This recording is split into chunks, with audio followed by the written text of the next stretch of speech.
Yang gue inget musim lalu, match week ketiga, Chelsea main di kandang. Ya. Main di kandang nggak? Ya. Lawannya lagi-lagi tim London. Tim London. Waktu itu Crystal Palace. Oh, Crystal Palace ya. Nah, sekarang Fulham. Hmm. Waktu lawan Crystal Palace gimana, Bang? 1-1. 1-1. Ya, ini juga. Apakah keulang lagi? Iya, yang menonjol sih sebenarnya gue lihat di sini ya, secara taktikal mungkin nggak se high risk apa yang dilakukan oleh Ange Postecoglou dengan masang high defensive line, tetapi di sini gue ngelihat fighting spirit yang cukup tinggi dari pemain Spurs. Jadi daya juang mereka yang cukup oke lah kalau gue highlight dari Spurs di sini gitu loh, Bang DJ. Tapi kalau gue ngelihatnya gini, Liverpool pasti akan memulai pertandingan ini dengan berusaha memegang kendali pertandingan. Cuma sekali lagi siapa yang akan menjadi pilihan Arne Slot di starting 11-nya. Ya itu yang penting. Berarti kan kalau dia menjadi starter, kalau gue lihat kan kalau Gakpo akan main di kiri juga, di kanan si Mohamed Salah. Ya kan depan Hugo Ekitike. Dan kalau ngelihat gaya bermainnya Liverpool yang seringkali ingin mendominasi pertandingan, ya ini akan menjadi laga yang cukup rame di tengah nih, Dev.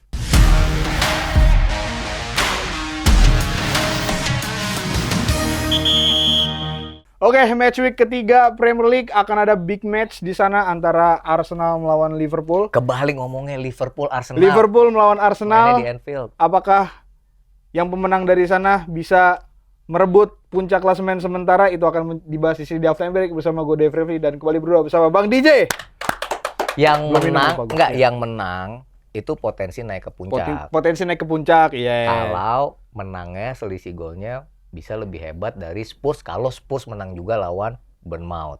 Kalau nggak salah itu kan di match week ketiga. Yeah. Tapi itu pertandingan udah menjelang laga penutup, Dev. Kalau Liverpool Arsenal, kita harus mulai dari tim yang sangat luar biasa, Bang DJ. Aduh, kalau dibilang luar biasa ya. Loh, juara dunia loh. Masang badge itu mulu loh. Iya kan? Chelsea kan. Tapi ngomong-ngomong, ini kaos gue bagus loh, Dev. Oh iya. Iya kan? Itu gimana? Dapetin di mana, Bang DJ? Kayak Inter ya kalau dilihat dari jauh ya. Biru hitam gitu ya. Apa Atalanta ya? Tapi Sobat Kompas, Sobat Halftime Break, ini kaos kolaborasi antara Harian Kompas dengan Gerai Kompas dan Alter Town ya. Ya ini kaosnya bagus, bahannya enak. Enak kan? Ya enak. Dan kalau Sobat Kompas atau Sobat Halftime Break pengen, silahkan langsung serbu di Gerai Kompas. Bisa dilihat di sana. Benar. Tapi barangkali sesekali bisa buat hadiah kuis juga nih sih. Bisa ya. Ntar lah nanti kita bisa nih. Kita alokasikan, kita kondisikan dulu lah, Bang DJ. Dari Joki Inter loh. Apa Atalanta ya? 2 kali gue ngomongin. Match week ketiga, laga pembuka. Derby London lagi, Bang. London lagi, dan inilah cocok loginya. Dalam 3 pekan itu ada cocok logi Enzo Maresca 2 musim di Premier League. Masih inget dong cocok logi pekan perdana Chelsea nggak bikin gol. Kejadian. Pekan kedua Chelsea pesta gol. Marginnya. Nah pekan ketiga emang samanya apa lagi sih, Bang? Yang gue inget musim lalu match week ketiga Chelsea main di kandang. Main di kandang nggak? Lawannya lagi-lagi tim London. Waktu itu Crystal Palace. Oh, Crystal Palace ya. Nah, sekarang Fulham. Waktu lawan Crystal Palace gimana, Bang? 1-1. Ya, ini juga. Apakah keulang lagi? Udah 2 episode. Nih, 2 pekan nih. Cocok loginya Chelsea kan dengan Enzo Maresca kan? Nah, seperti itu. Jadi apakah tim yang katanya konon luar biasa ini bisa merobek ini cocok logi yang kurang-kurang enak kayak gitu. Nah, ini main di Stamford Bridge. Ya, kalau gua sih harusnya ini laga yang bisa dimenangkan oleh Chelsea, The Blues, ya. Tapi Fulham sampai masuk pekan ketiga mereka juga belum kalah. Seri dengan Brighton, seri dengan Manchester United. The Cottagers pasti juga pengen bisa menang di kandang di Stamford Bridge sekalipun. Kalau gua gitu. Nah justru lu sebagai fans Chelsea nih, ya. Kalau fans Chelsea lu banyakin ngomong di channel Chelsea lah. Karena kalau lu yang ngomong tuh kayak dari hati banget gitu. Ya, musim lalu kan match melawan Fulham ini menjadi penentu di mana Chelsea berakhir di posisi nomor 4, Bang DJ. Penutup ya waktu itu ya? gue lupa entah penutup entah pokoknya yang jelas penentu lah gitu. Golnya Pedro Neto menjadikan skor akhir 2-1 di situ, dan gue melihat di situ bahwa harusnya Chelsea sudah belajar banyak ketika menghadapi Fulham kayak gimana, dan harusnya di match kali ini ya bisa dimenangkan oleh Chelsea, dan gue nggak tahu dan gue tahu akan tidak mudah. Tetapi ya gue rasa ini akan menjadi match Chelsea, apalagi ditambah kemarin kan waktu melawan West Ham menjadi match pertama Chelsea setelah rentetan banyak match lah Chelsea dengan Cole Palmer, dan kemarin kan pertama kali tanpa Cole Palmer tuh. Cole Palmer cedera ya? Cedera. Cukup lama? Sebenarnya masih belum dipastikan untuk bisa main atau enggak. Paling pun kalau misalkan main kayaknya bisa dari bench sih Bang DJ. Tapi gue rasa Enzo Maresca pun udah bilang dia tidak mau mengambil resiko tersebut karena perjalanan musim ini masih sangat-sangat panjang, jadi ingin dan banyak kompetisi yang akan dijalani ya. Masih pengen memastikan kondisi fitness dari Cole Palmer itu sendiri. Makanya gue rasa sih line up akan sama yang akan dipasang Chelsea ketika melawan West Ham kemarin gitu loh. Paling dilihat dari posisi strikernya nih, si Liam Delap apakah dia yang akan dipasang di situ atau si Joao Pedro gitu. Enggak, kalau Joao Pedro menurut gua dia tidak perlu dimainkan sebagai striker. Bukan starter barangkali ya, tapi Liam Delap barangkali akan menjadi striker tumpuan di depan. Joao Pedro main sedikit di belakang. Justru kalau gua ngelihatnya Liam Delap akan dimainkan starter dengan Joao Pedro, kemudian ada Pedro Neto dan Estevao yang akan main di sayap ya. Iya, makanya itu kan bisa jadi opsi juga kan gitu. Tapi overall yang gue lihat di sini harusnya sih tren positif bisa diteruskan ya Bang DJ oleh Chelsea gitu. Karena melihat kondisi dan potensi dan bagaimana taktikal yang dirancang oleh Enzo Maresca sih, gue sih masih yakin gitu Bang DJ. Ya lu sebagai fans harus yakin, lagian baru awal musim biasa aja gitu. Karena musim lalu juga cuma dapet ya seri kan, pekan ketiga. Karena gini Bang DJ, perbedaan yang gue lihat kan di musim lalu tuh Enzo Maresca tuh nggak punya plan B atau plan C lah ketika plan A-nya nggak berjalan gitu. Sementara di sini gue lihat plan A yang dia buat terutama dari klub World Cup kemarin cukup jelas dan cukup bisa diterapkan di laga-laga Premier League kalau gue bilang Bang DJ. Makanya gue masih cukup yakin. Kemarin kan karena lawan Crystal Palace ya siapa yang tahu kalau performa pemain tiba-tiba drop di sana kan gitu. Dan kemarin ketika melawan West Ham ya kita bisa lihat sendirilah dengan hasil yang ditorehkan di sana ya, taktikal Chelsea berjalan dengan cukup baik, dan gue rasa dan gue yakin juga Bang DJ di match melawan Fulham ini itu bisa berjalan dengan baik juga gitu. Karena melihat komposisi pemain lah dari Fulham ini dari musim ke musim pun nggak berbeda jauh gitu loh Bang DJ. Apalagi dia kehilangan Joe Pelly-nya di tengah yang cukup berpengaruh lah terhadap pindah ke Bayern Munchen, pindah ke Bayern Munchen kalau gue nggak salah musim dingin kemarin deh. Terus musim panas ini karena nggak kepake jadi ke Tottenham Hotspur gitu.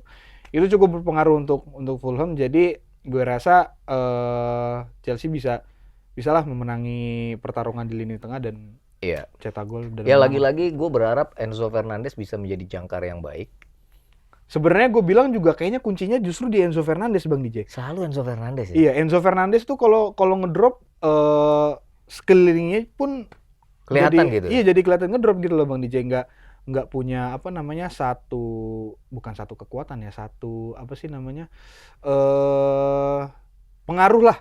Satu pengaruh kayak entah kenapa Enzo Fernandez cukup berpengaruh di situ kalau jadi starter ya Bang DJ. Kalau dari bench beda cerita mungkin gitu. Tapi gue lihat ya Enzo Fernandez nyawa dari sistemnya ini berjalan, gue bilang justru di Enzo Fernandez gitu. Iya. Dan Chelsea ini gue ya ingetin aja. Ini bukan ingetin Chelsea-nya ya, tapi maksud gue ini musim masih panjang. Ya. Jadi penting sekali untuk bisa memaksimalkan laga-laga yang memang harusnya bisa dimenangkan. Seperti itu. Jadi ini akan menjadi laga kedua mereka di Stamford Bridge. Pasti publik Stamford Bridge juga menginginkan bisa melihat tim mereka meraih kemenangan.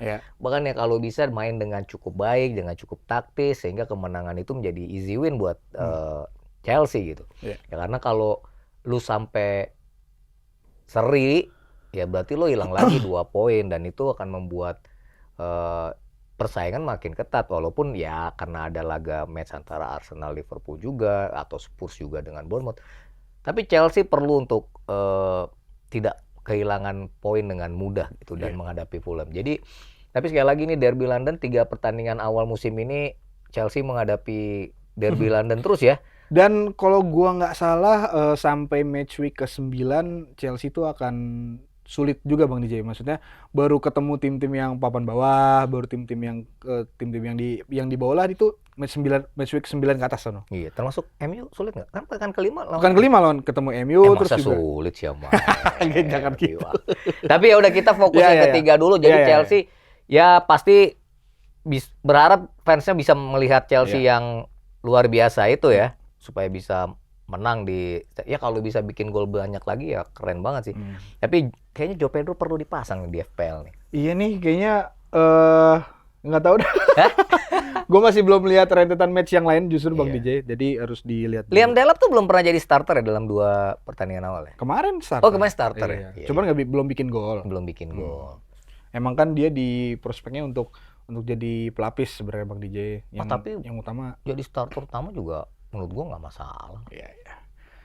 Oke, kita itu laga pembuka pekan ya. Laga pembuka. Jadi 2 pekan ini berturut-turut Chelsea akan main di laga pembuka.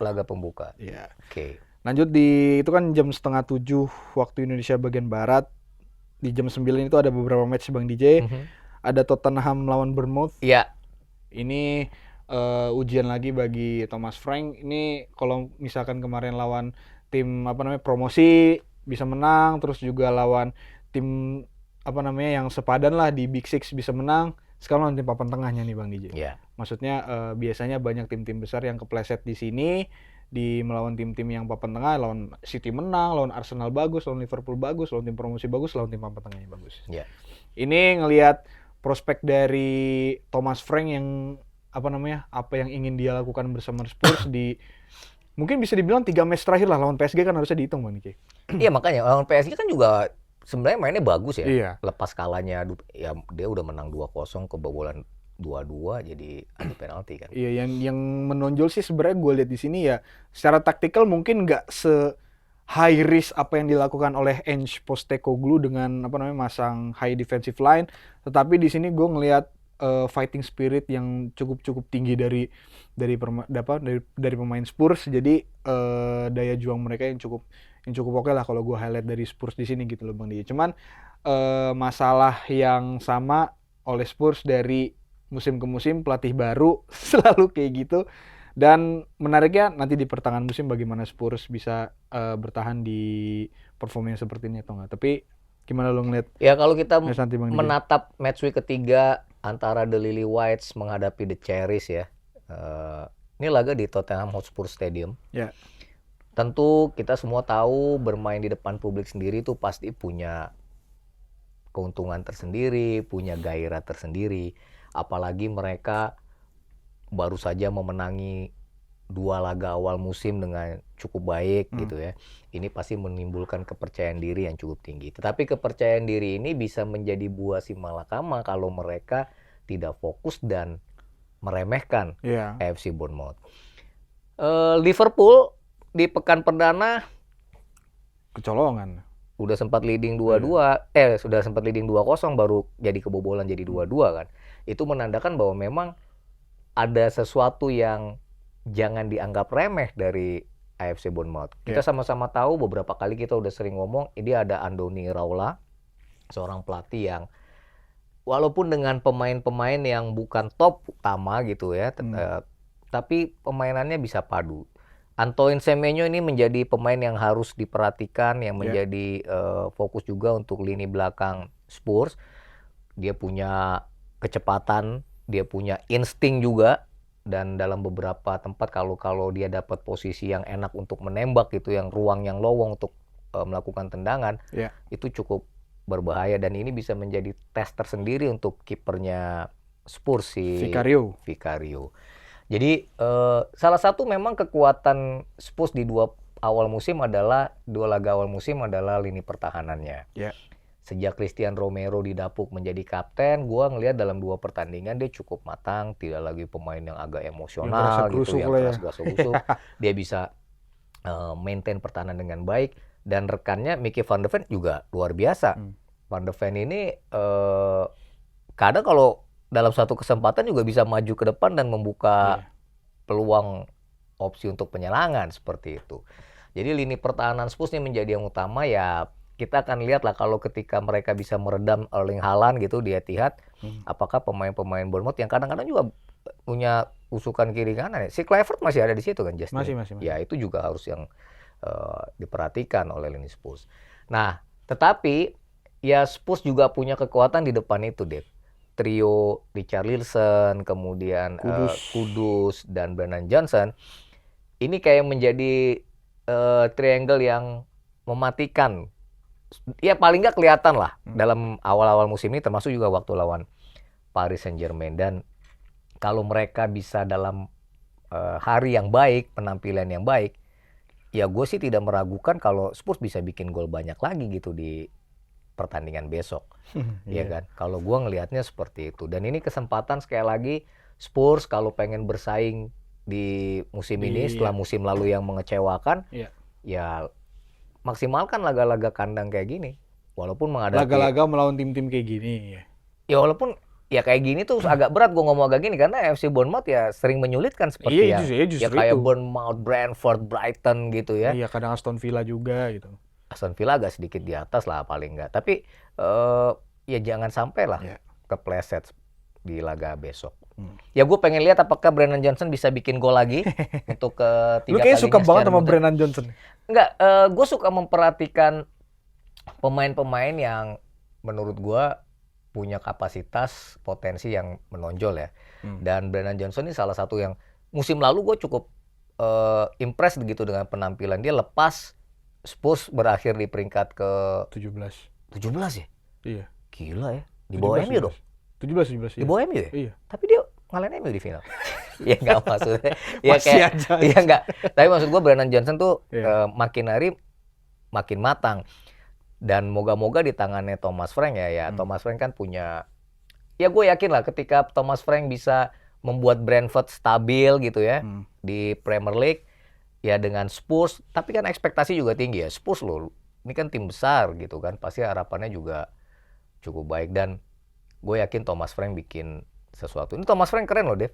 Pekan lalu ya, dia ngalahin Manchester City, itu menjadikan dia satu dari sedikit orang yang bisa ngalahin Pep Guardiola, timnya Pep Guardiola dengan 2 tim yang berbeda. Selain Jose Mourinho dan Conte kalau nggak salah. Dia pernah ngalahin Guardiola dengan Brentford. Sekarang nama Spurs. Tapi itu minggu lalu. Ya minggu depan moga-moga dia bisa memberikan yang terbaik ya strateginya. Kalau Spurs bisa menang, ya kalaupun Chelsea menang ya Chelsea di bawah Spurs lagi. Apa-apa. Gitu. Kok nggak apa-apa sih? Ya ntar kan Spurs turun sendiri, Lu jangan begitu, lu terlalu ambisius itu. Ya nggak apa-apa. Iya. Namanya fans ya kan? Iyalah. Oke. Jadi malam minggu itu pertandingan siapa aja?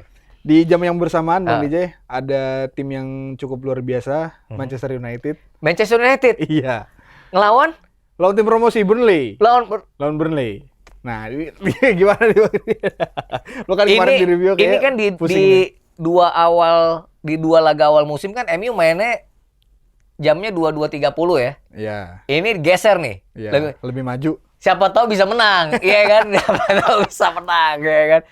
Manchester United lawan Burnley ya. Deh, ini pertaruhan banget ya di Old Trafford mainnya kan. Iya. Ini kalau nggak menang sih kayaknya aduh. Amorim apalagi kalah. Kalahnya kemarin lawan siapa ya? Arsenal ya? Ini lawan Burnley. Aduh harus habis A, B lagi. Aduh bisa gantinya nih gawat dengan teknologinya nih. Ya kan? Tapi ginilah Dev. Iya. Gue jujur gue menantikan Manchester United yang bisa menghadirkan permainan yang cukup baik. Permainan yang menjanjikan mereka bisa dapat 3 poin. Tentu itu semua harus dimulai dari strateginya Amorim. Kayaknya berharap Amorim balik dari 3 back ke 4 back agak sulit ya. Hah? Iya. Kita Iya. siapa Iya, gitu iya. kan. Oke lah, pakai pola seperti itu. Iya. Pemain yang dipilih dong. Kalau kita ngelihat pekan lalu Bruno Fernandes sebegitu Ngadat. ya kan ngadat lo, bahasa lo udah cukup oke tuh ngadat kan. Apakah dia main nanti menghadapi Burnley? Itu juga jadi pertanyaan. Kalau gue mau utak-atik ya satu ya Bruno Fernandes oke lah, Bu. Gue pengen berani nggak Amorim make trio Matheus Cunha, Mbeumo dan Sesko dari awal. Dari starter ya? Iya. Nih Sesko kasihan loh. 2 pertandingan nggak ada gol. Cadangan mulu ya? Iya. Terus nggak masa lu kalah sama Rio siapa? Ngumoha ya kan belum golnya. Kalau gue itu sih. Iya. Trio itu. Menurut lu gimana? Kalau gue lebih ke bagaimana Ruben Amorim ini punya plan B sih Bang DJ. Plan B sama. Lu seneng banget ya plan A, plan B gitu ya. Karena ini Burnley plan B, hati-hati. Iya kan? Karena plan A-nya Ruben Amorim tuh sebenarnya udah oke Bang DJ. Kemarin tuh lawan Arsenal. Terakhir, bukan yang lawan Fulham tuh. Ya. Di 15 menit pertama itu kalau Matheus Cunha at least 2 peluang dia jadi gol aja kan, maksud gue ya cukup beda cerita lah di situ lah gitu loh. Dan gue lihat di sini itu kalau misalkan plan A-nya nggak berjalan gimana nih, kan kita belum lihat plan B yang diterapkan oleh Ruben Amorim juga gitu loh Bang DJ, maksud gue. Itu satu.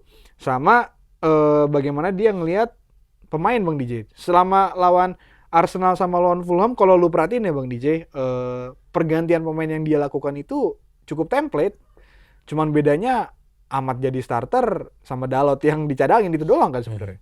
Sisanya ya masukin Ugarte, terus juga masukin Ugarte sama masukin Sesko gitu loh. Sisanya nggak ada perubahan, sama Maguire jadi striker kan. Maksud gue apakah nggak ada plan B yang lebih jitu lah dari itu loh gitu loh Bang DJ. Itu yang mau gue lihat dari si Ruben Amorim. Sama ya itu, berani nggak lo kalau misalkan ngelihat satu pemain lo ngadat di atas lapangan nih yang menghancurkan harmoni dari permainan lu tarik, lu ganti keluar gitu, berani nggak? Nah itu cukup di situ sih kalau gue ingin melihat Ruben Amorim di sana gitu loh Bang DJ. Karena ya kalau misalkan Ruben Amorim selalu mempertahankan idealismenya dia, ya mungkin omongan lu di episode lalu ya bisa terjadi tuh. Yang mana tuh? Yang mungkin ya dia salah satu pelatih yang bakal diganti duluan gitu. Amorim ya. Itu. Kalau gue sih itu yang melawan, karena lawannya Burnley nih Bang DJ. Ya tapi ntar dulu, lu nggak boleh bilang Burnley gampang. Burnley tuh kemarin menang lo lawan Sunderland. Iya. MU belum menang. Iya itu Lu penting rasanya bisa menang loh. Iya. Ini jangan-jangan menang tuh buat MU kayak yang dilindungi langka gitu loh. Jangan-jangan loh. Tapi ngerasanya gimana gitu Bang J? Gimana sih? Lawan Burnley aja harus Nggak gini loh. Gue bukan fans MU, tapi gue gemes dan gue pengen ya MU tuh nggak di sini habitatnya gitu. Tiap minggu gue ngelihat di media sosial gitu setelah kita nonton, semua pembahasannya Manchester United tuh kapan bangkit, tsunami trofi ya kan. Ini apa? Iya. Tsunami kekecewaan gitu loh. Ya kita juga buat orang yang sering ngomongin sepak bola gini kan juga rindu lah. Makanya gue bilang nih starternya, ini kalau gue boleh milih, di depan tuh tadi Benjamin Sesko. Ya udah 3 itu ya. 3. Terus Bruno Fernandes oke dipasang. Kemudian di tengahnya tuh Amad Diallo sama Kobbie Mainoo. Gak apa-apa, maksudnya ini punya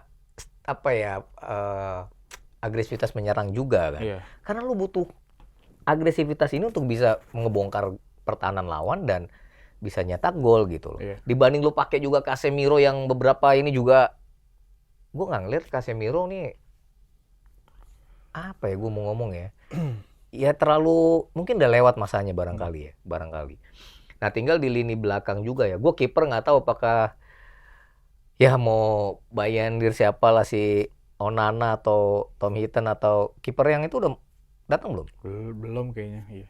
Ya siapapun lah. Masih proses deal. Tapi gini Dev, karena sekarang gue lihat hampir semua, jangan-jangan semua tim yang menghadapi MU udah nggak lagi minder, takut mau main di Theater of Dreams sekalipun, di Old Trafford sekalipun, ya gue bisa menang. Ya Josh Cullen dan kawan-kawan dia juga punya potensi untuk mempermalukan Manchester United di Old Trafford. Iya. Ya kan? Scott Parker, pelatihnya Scott Parker kan? Ya, ini nggak bisa bilang laga yang dinilai mudah untuk dimenangkan MU, oleh ya. MU, tapi gue berharap Manchester United bisa menang. Bahkan kalau menang, mainin Sesko deh. Gue feeling gue Sesko nih hat-trick nih. Wah, ini Hah? nih. Pasang FPL berarti? Enggak juga sih. Enggak juga sih. Gue pasang yang lain aja. Gimana Nggak, sih? soalnya kalau gue, ya nanti deh kita pikir ya. Iya, Kita iya, iya. pikir. Tapi jangan-jangan Iya. enggak nih Itu Sesko. patut dicoba sih sebenarnya 3 depan itu. Iya, 3 Matheus depan baru itu. Cunha di kiri, Bryan Mbeumo dari kanan, kanan. ya kan. Tengahnya. Kemudian Bruno Fernandes bisa, nah itu di belakang ada Amad Diallo dan Kobe Mainoo. Emang tidak semudah kita ngomongin di lapangan ya, Dev ya. Emang nggak Iya. semudah itu, tapi ya cobalah. Tolong ya, Amor. Tolong ya, tolong. Nggak, fans MU tuh udah pengen menang. Ini udah digeser loh jam mainnya loh. Ingat loh, udah digeser loh. Lu mau alasan? Nggak ada fans MU yang bilang gitu. Mainnya tengah malam mulu bang. Gitu nggak biasa nih fansnya gitu. Nggak ada urusannya sih. Tapi ya udah, dia udah digeser ya. Iya. Lo sampai nggak menang juga sih. Hah? Iya. Ada nggak sih surat mengundurkan diri dari liga? Nggak ada. Ada degradasi ya. Kayak gitu ya. Ya, Manchester United. itu apa namanya, match dari Jadi mainnya barengan Spurs sama MU. barengan. Yang bener lo. Iya, barengan. Terus apa lagi pertandingannya?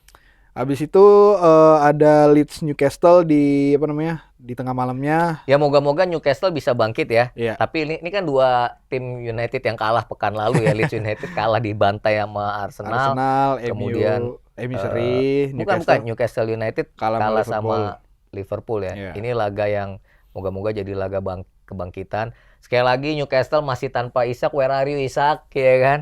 Udahlah, harusnya dilepas aja. Ya makanya ini Eddie Howe udah nggak bisa berharap. Dan Anthony Gordon main nggak kalau kondisi begini? Kayaknya nggak ya, karena kena kartu merah kemarin. Straight cut kemarin. Jadi nggak main ya? Nggak. Nggak main. Ya. Ya tapi masih ada Alpha Barnes gitu ya, terus ada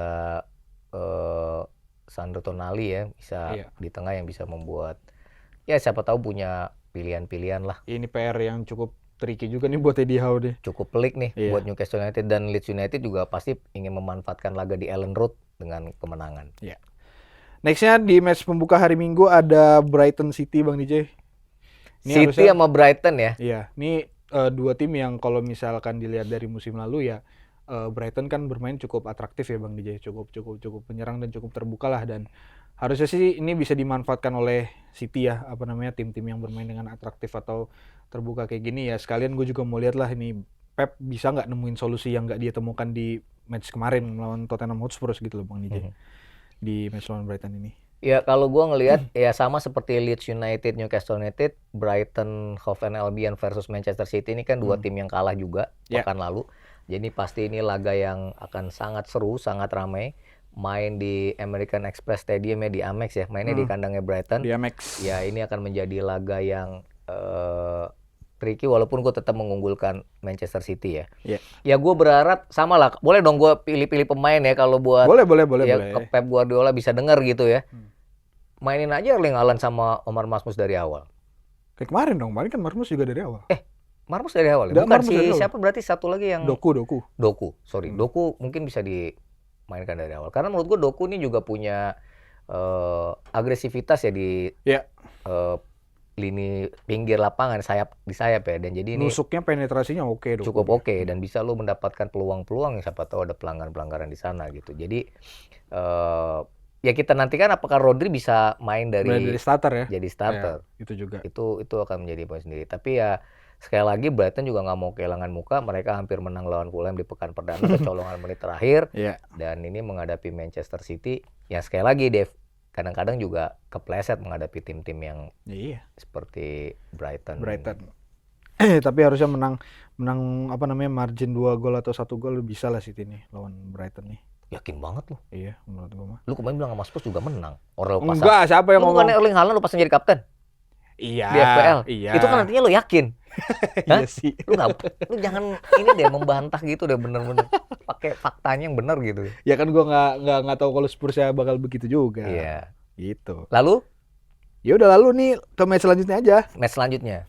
Itu sebenarnya di jam bersamaan ada Nottingham Forest sama West Ham. Nottingham Forest lawan West Ham. Gua nggak tahu nih West Ham bisa bangkit apa enggak ya. Kalau kalah 3 kali berturut-turut ya itu tadi Graham Potter bisa angkat kaki. Dia jadi juru kunci sekarang West Ham. Juru kunci kebobolan 8 gol gitu. Ngadapin Nottingham Forest, yang Nottingham Forest ya Chris Wood kemarin emang absen bikin gol di match week kedua. Iya. Ya barangkali. Barangkali di sini bikin gol lagi dia. Tapi Nottingham Forest tuh nggak cuma Chris Wood loh. Ada Morgan Gibbs White, ada si Iya, Callum Hudson-Odoi. Odoi selepas Anthony Elanga pindah ke Newcastle United ya. Iya. Ini juga laga rame sih, seimbang harusnya ya. Harusnya, Forest cuman nggak tahu lebih nih sedikit- West Ham-nya lagi Ya drop sedikit banget diunggulkan lah. nih. Iya. Ya udah nih ada big match ya Bang DJ. Liverpool lawan Arsenal. Arsenal. Ini nih yang mau akan memperebutkan klasemen sementara nih. Ini 3 pekan ini selalu ada big match ya di Big Six ya. Sekarang dari musim lalu udah gitu Bang DJ. Ya MU lawan Arsenal pekan perdana. Iya. Kemarin Spurs lawan Spurs City. City. Iya. Sekarang Liverpool lawan Arsenal. Ini main di Anfield, di mana si empunya stadion, Punya. iya si empunya kan, Iya benar. 3 kali menjamu Arsenal di 3 musim beruntun tuh nggak menang. Gak menang ya. Jadi kandang tuh belum tentu membawa keberuntungan di hasil akhir. Iya. Musim lalu 2 kali mereka bentrok di Premier League 2-2. Ya yang positifnya golnya banyak gitu. Iya. Iya kan? Iya. Sebagai orang yang mengagungkan gol dalam sebuah pertandingan, gue seneng deh. Iya. Nah sekarang kita ngomongin Liverpool lawan Arsenal. Yang jelas Arsenal datang ke Anfield dengan Bukayo Saka dan Odegaard yang Cedera. sepertinya belum tentu main ya. Bahkan Iya. udah cedera ya. Ya kalau Bukayo Saka udah dipastikan dia. 4 minggu nggak main. Iya. Sementara Odegaard Ya masih gue belum dapat kabar terakhir lah ya, gitu dia tapi bisa main artinya apa enggak. ragu-ragu Oh, misalnya. Nah, apakah Mikel Arteta punya rencana besar untuk tidak hanya Itu tampil berusaha bertahan, tapi berusaha justru untuk meladeni Iya. eksplosivitas Liverpool. para pemain Liverpool. Ya lagi-lagi Gyökeres sih bisa jadi pembeda apa enggak di laga Iya. nanti, ya kan? Lu di Old Trafford nggak bisa bikin gol, di Emirates bikin gol. Ini Anfield loh, dia dalam 3 pekan pertama main di stadion-stadion besar. Iya. Cuma siapa yang suplai bolanya gitu? Dengan Odegaard nggak ada. Mungkin siapa yang baru Ya kan di situ kan kalau di kanan Bukayo Saka cedera kan ada Madueke. Madueke. Madueke emang posisi naturalnya kan emang di sayap kanan. Terus juga di kiri bisa Martinelli atau Trossard lah di situ. Ada pemain yang bisa main dong. Eze bisa main nggak? Bisa. Nah, itu Harusnya dia. udah bisa. Iya. Pekan lalu di pekan kedua kan udah diperkenalkan tuh. Udah diperkenalkan dan nggak mungkin langsung main kan gitu kan. Jadi Ya, paling bisa mainnya justru di pekan ini. lawan Liverpool. Lawan Dan dia Liverpool. punya pengalaman bikin Itu Liverpool dia. bete waktu Iya. di Community Shield. Hmm. Eze bisa jadi pembeda dong selain Gyökeres Bisa. di laga nanti ya. Ya justru itu kan posisinya Odegaard kalau dia nggak main kan bisa diisi sama Eze atau bisa diisi sama Mikel Merino juga duetnya Masih ada sama ada. Artinya stoknya ada dong. Lah justru itu Bang DJ Tinggal strategi apa yang mau dipakai. kan yang gue bilang di review kemarin kan gitu. Ini Lu bilang apa sih?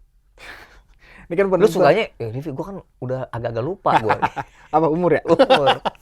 Kan Arsenal di musim ini kedatangan cukup banyak pemain 7, bahkan mungkin nanti akan ada datang lagi satu lagi Bang DJ. Banyak dia belanja ya. Banyak. Nah makanya itu kalau misalkan Arteta nggak bisa juga memanfaatkan kondisi kayak gini ya ini penentu buat dia juga. Ya udah gitu. lawan Liverpool gimana kira-kira? Menurut lo strategi apa yang harus dilakukan Arsenal? Dia langsung menyerang juga atau berusaha untuk membiarkan pemain Liverpool yang emang senang dominan menyerang untuk Wah ini juga, baru dia serangan balik? Ini juga gue nggak bisa. Karena kalau kita gimana nggak gini loh, ada Eze, ada Martinelli, Itu ada siapa tadi di kanan? Madueke. Madueke. Ya gue nggak tahu Madueke, tapi kalau Eze sama Martinelli kan dia punya kecepatan nih 2 pemain ini. Ya gue jujur aja Bang DJ untuk saat ini. Jujur dong lo, jujur aja emang harus jujur. Iya kan? Gue belum ada bayangan Bang DJ ini match-nya akan seperti apa, entahkah ya kalau di atas kertas sih harusnya Arsenal yang memegang kendali pertandingan sebenarnya Bang DJ. Ya enggak lah. Kalau di atas kertas ya tetap Liverpool megang kendali. Lu ada salah di situ. Iya kan cuman pemain-pemain itu kan udah cukup berumur sekarang gitu loh. Jadi nggak bisa se-eksplosif itu. Sembarangan lu berumur sih berumur, tapi juga makin matang. Iya. Dia tahu kapan nggak mesti harus ngoyo. Lah makanya iya kalau make untuk nyerang terus ya habis juga Bang Habis DJ. juga. Iya, Ya. makanya. Kan gue cuma ngomong itu aja. Ya lu gue lagi mau Nggak usah nyolot dong kayak gitu. Lu tadi komen lagi loh, baju biru motong mulu nih. Biar seru. Kalian yang kepancing. Iya. Ya kalau gua ngelihatnya sih gitu kayak Arsenal akan sedikit memegang kendali permainan Lu nanti justru Bang akan DJ. bilang Arsenal yang akan Iya. mendominasi pertandingan. Karena kalau misalkan gue sih yakin ya Arsenal justru kalau membiarkan Liverpool untuk memegang kendali ya habis mereka gitu. Kalau gue bilang. Makanya dia bagaimanapun caranya tidak ngebiarin lah Liverpool untuk memegang kendali justru Bang DJ. Makanya di situ gue melihat ya susah juga ya karena Bukayo Sakanya cedera, terus juga Odegaard cedera. Yang jelas ya sebenarnya tadi lu bilang juga itu juga ada poinnya tuh. Maksudnya yang si Eze kan pernah punya pengalaman untuk melawan Liverpool. Ya barangkali nanti Belum lama dia menghadapin Liverpool iya, ya belum. kan. Barangkali Bisa jadi dia momok tersendiri buat lini belakang. ya barangkali dia tahulah bagaimana harus dealing bersama Liverpool atau mungkin juga nanti Arsenal yang nahan Bang DJ ya. Makanya gue Iya. belum ada gambaran sama sekali nih untuk match Tapi ini. kalau gue ngelihatnya gini, Liverpool pasti akan memulai pertandingan ini dengan berusaha memegang kendali pertandingan. Cuma sekali lagi siapa yang akan menjadi pilihan Arne Slot di starting 11-nya. Kemarin kan di pekan kedua Gravenberch udah main sebagai Udah main ya. starter Udah balik dia. dengan membangku cadangkan si McAllister kalau nggak salah. Nah, gue nggak ngerti apakah McAllister akan menjadi pilihan justru jadi starter berduet dengan Gravenberch. Yang menjadi catatan justru Florian Wirtz. Apakah dia akan dimainkan dari Pasti dari starter lah, nggak mungkin 150 nggak mau rugi sih. juta ditaruh bangku cadangan Iya, ya itu yang penting. Berarti kan kalau dia menjadi starter, kalau gue lihat kan kalau Gakpo akan main di kiri juga, di kanan si Mohamed Salah. Ya kan depan Hugo Ekitike. Dan kalau ngelihat gaya bermainnya Liverpool yang seringkali ingin mendominasi pertandingan, ya ini akan menjadi laga yang cukup rame di tengah nih, Dev. Laga rame di tengah. Ya tapi gini, sekali lagi Liverpool lu punya permasalahan di lini belakang. Dalam 2 pertandingan lu kebobolan 2 gol meski lu udah unggul 2-0. Sama Bournemouth kan juga 2-0 dulu 2-2. Ini juga 2-0 dulu 2-2. sama, iya. Liverpool itu ya ini punya masalah sendiri belakang. Apalagi kalau tapi kan kemarin Arne Slot ya lumayan lah eksperimennya Szoboszlai dijadiin bek kanan enggak. Tapi gue nggak tahu ya lawannya Newcastle main 10 orang tapi tetap dominan juga sih Newcastle. Ya ini akan menjadi pertanyaan apakah Szoboszlai akan dimainkan di pertandingan nanti juga mengisi posisi kanan yang barangkali Frimpong juga masih belum tentu bisa bermain. Tapi yang jelas Anfield ini kandang Liverpool, tapi faktanya 3 musim Arsenal bisa mencuri poin. Dan Arsenal datang ke Anfield ini dengan ya gue pengen menang. Dan ini ingat hati-hati gitu. Walaupun Arsenal juga harus hati-hati lini belakang. Ingat, sama, 2 pertandingan awal musimnya Liverpool mereka bikin gol di injury time. Oh iya. Iya kan? Iya. Jangan sampai ada injury time. Nah, satu lagi deh. Kelebihan Arsenal dari musim lalu lah terutama musim ini. Mereka bisa memaksimalkan sepak pojok. Oh iya ya kan? Ingat itu Justin Timber, Calafiori, ya kalau udah lagi sepak pojok bisa maju ke depan dan memanfaatkan peluang untuk bikin gol. Kan menyakitkan itu buat Liverpool. Tapi ini laga rame, walaupun bukan jadi penentu siapa yang jadi juara musim ini. Iya. Tapi penting rasanya bisa mengalahkan rival, ya. Apalagi kalau bisa menyakiti, mencabik-cabik dengan kemenangan gede itu kan luar biasa. Ya ini match jelas akan seru. Ya gue bilang seru banget sih. Iya, tapi 3 musim seri kali ini ada yang menang. Ya itu mungkin dari sisi skor atau dari sisi hasil lahir mungkin nggak sebegitu gimana ya. Tapi dari sisi taktikal gue rasa ini cukup buat yang ngerti-ngerti taktikal ini udah cukup akan jadi match yang cukup seru lah. Cukup seru. Iya. Kalau laga terakhir Aston Villa ya lawan Leeds kalau gue nggak salah. Tadi lu bilang Leeds sudah main lawan Newcastle. Sekarang Aston Villa lawan Leeds. Crystal Palace. Ya Aston Villa moga-moga menang. Ini 2 tim yang belum menang ya. Iya. Aston Villa malah kemarin kalah ya. Kalah. Oli Watkins. Udah banyak tuh yang pasang di FPL, kasihan. Minggu lalu banyak nyariin kapten. Iya kan? Ya siapa suruh. Ya tapi nggak tahu lah. Siapa tahu Aston Villa kali ini di Villa Park. Unai Emery bisa memberikan strategi yang terbaik.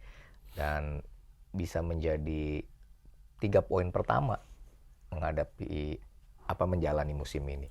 Kalau gue prediksinya Spurs akan leading di puncak klasemen. Oh berarti lu Arsenal Liverpool? Ya kalaupun menang, kayaknya selisih golnya Spurs, ya menurut gue feeling gue ya Spurs bisa menang 2 gol lawan selisih 2 gol. Oke. Lawan Bournemouth. Ini udah Apa sih oke? udah kepanjangan Bang Tite Inter durasinya main nih. gimana? Nih udah kayak Inter nih. Jangan lupa ini ya, di order. Ini bagus, Iya. serius. Bahannya bagus. Dan ini adalah kolaborasi harian Kompas dan Alter Town. Iya. Alter Town tuh yang lagunya itu nggak sih? Iya, dia ada band juga kalau gue nggak salah. Gitu ya? Alter Town tuh ya. Tapi itu benar. Enggak lah, Itu ini brand lokal adalah. Oh, gue pikir ada lagu yang terkenal tuh. Apa? Uptown Girl. Bukan ya? Kan. Jadi kalau yang mau beli baju ini juga bisa langsung cek aja di Gerai Kompas. Ya. Dan untuk edisi Halftime Break selanjutnya ya. Ikutin Nanti- match week ketiganya. Oh, ya. Agak seru. Juga di Eropa banyak pertandingan-pertandingan seru. Benar. Karena setelah match week ketiga, setelah match week minggu ini akan break sejenak untuk ke International break ya. international Nanti break. kita akan kembali lagi ke pembahasan tim. Jangan lupa ikuti berita-berita di harian Kompas. dan di kompas.id. Dan kalau gitu sampai jumpa di edisi Halftime Break selanjutnya guys. Bye bye, thank you.